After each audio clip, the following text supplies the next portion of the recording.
Ketan Agarwal and సియా గోయల్ వీళ్ళు ఈ year పెళ్లి చేసుకోవాలి. జూన్ 18th సియా బర్త్డే రోజు కేతన్ సియా కలిసి లోహాగఢ్ ఫోర్ట్ వెళ్తారు.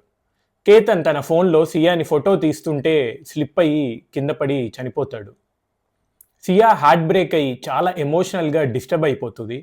అండ్ ఇన్స్టాగ్రామ్లో చాలా బాధగా ప్లీజ్ కేతన్ ఎందుకు ఇలా చేసావు, వెనక్కి వచ్చేసే అని బాధపడుతూ స్టోరీస్ పెడుతుంది. పాపం కదా సియా. అస్సలు జాలి చూపించకండి ఫ్రెండ్స్ దాని మీద, అది పరమ దుర్మార్గురాలు. పోలీస్ ఇన్వెస్టిగేషన్లో ఏం తెలుస్తుందంటే చేతన్ అనే అబ్బాయితో రిలేషన్లో ఉంది అని. సియా ప్లాన్ చేసి ఆ ఫోర్ట్కి తీసుకెళ్ళి చేతన్తో కలిసి కేతన్ని ఫోర్ట్ మీద నుంచి తోసేస్తారు. ఎంత హ్యాపీగా ఉన్న ట్యాగ్ చేస్తుంది చూడండి ఈ వీడియోలో ఈ ఊసర వెళ్ళి. ఒక అమాయకుణ్ణి ఎంతో జీవితం ఉన్న అతన్ని దుర్మార్గంగా చంపేసింది. ఏం చెయ్యాలి ఫ్రెండ్స్ ఇలాంటి వాళ్ళని చెప్పండి.